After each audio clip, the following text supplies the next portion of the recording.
Solar panels తయారీ కోసమంటూ Indosol company Nellore జిల్లాలోని ఉలవపాడు దగ్గర భూముల కోసం ప్రయత్నం చేస్తుంది.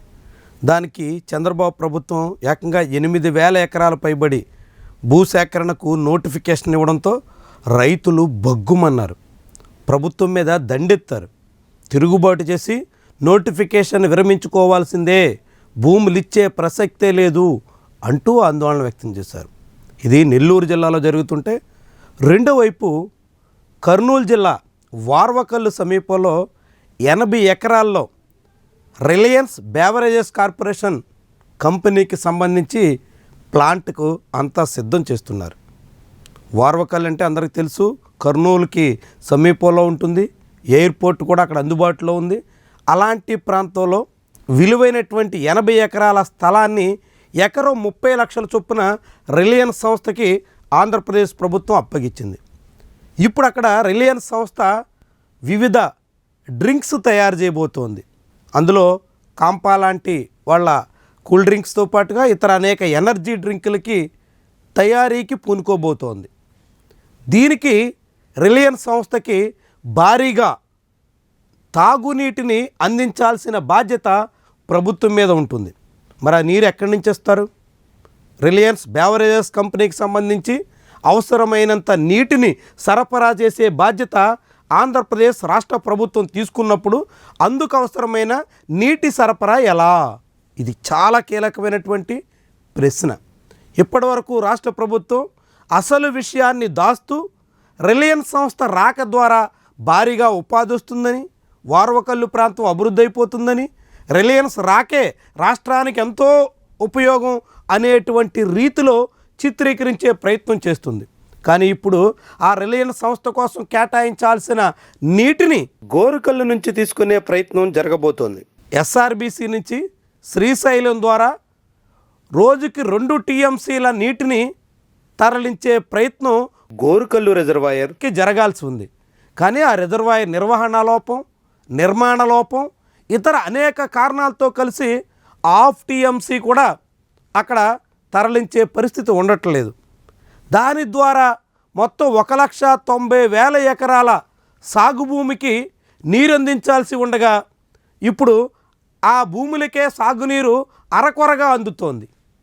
ఇప్పుడు అందులో ఆ భూములకి నీరు ఇవ్వాల్సిన దానిలో కొంత భాగాన్ని రిలయన్స్ బేవరేజెస్కి తరలించే దానికోసం చంద్రబాబు ప్రభుత్వం స్కెచ్ చేస్తుంది.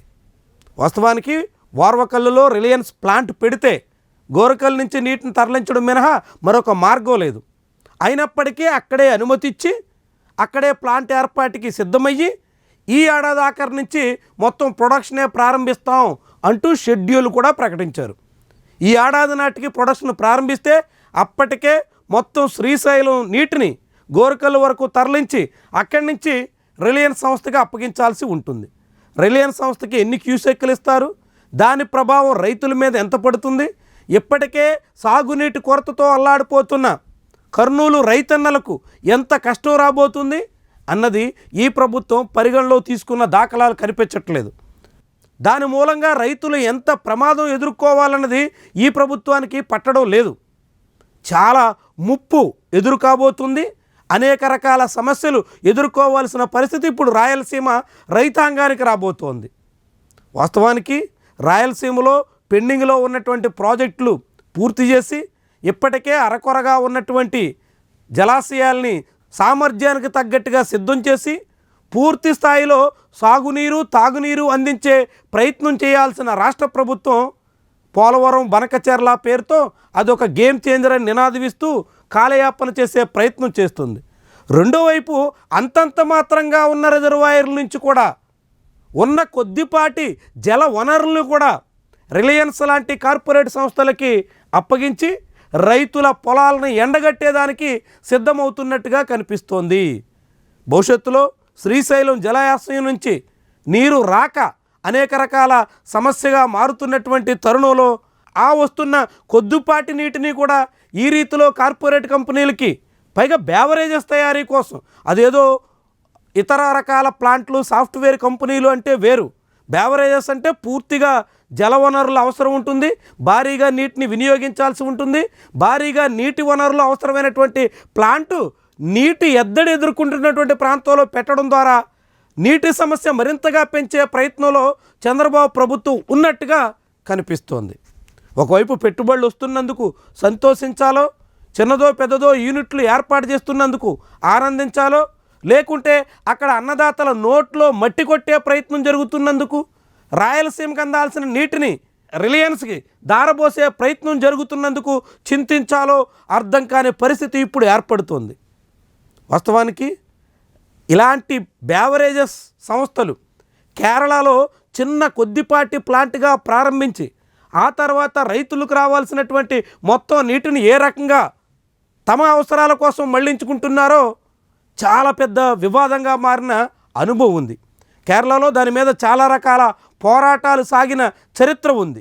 కేరళలోనే కాదు, మధ్యప్రదేశ్ లాంటి రాష్ట్రాల్లో జలాశయాల నీటిని వివిధ బీర్లు, బేవరేజెస్ కార్పొరేషన్లు తమ అవసరాల కోసం మళ్లించుకుంటున్నటువంటి తరుణంలో తాగునీరు, సాగునీరు లేక ఆ ప్రాంత వాసులు గగ్గోలు పెట్టిన అనుభవాలు కూడా ఉన్నాయి. ఇప్పుడు మళ్ళీ కర్నూలులో అలాంటి పరిస్థితి ఉత్పన్నం కాబోతుందా? అలాంటి కష్టాన్ని కర్నూలు రైతులు, కర్నూలు జనాలు ఎదుర్కోవలసిన దుస్థితి దాపురించబోతుందా అనేటువంటి ప్రశ్న ఇప్పుడు ఉత్పన్నమవుతుంది. దీని మీద విపక్ష పార్టీలు కానీ ఇతర అనేక ప్రజా సంఘాలు కానీ అక్కడక్కడ గొంతు విప్పుతున్నప్పటికీ ప్రభుత్వం మాత్రం ఖాతరు చేయకుండా రిలయన్స్ ప్లాంట్ ఏర్పాటు కోసం అడుగులు వేస్తుంది. ఇది రాయలసీమ జనాల గొంతు తడి ఆరిపేసేటువంటి చర్యగా చాలామందే చిత్రీకరిస్తున్నారు. మరి దానికి ప్రత్యామ్నాయంగా ప్రభుత్వం ఏమైనా చర్యలు తీసుకుంటుందా? ఎలాంటి ఇతర మార్గాలు ఏమైనా అన్వేషిస్తుందా? చూడాల్సి ఉంది. కానీ ప్రస్తుతానికి మాత్రం శ్రీశైలం జలాశయం నుంచి రైట్ మెయిన్ కెనాల్ ద్వారా గోరకల్లుకు తరలిస్తున్నటువంటి నీటిని రిలయన్స్ సంస్థకు అప్పగిస్తే మాత్రం రాయలసీమ రైతు పూర్తిగా నష్టపోవడం అనివార్యం.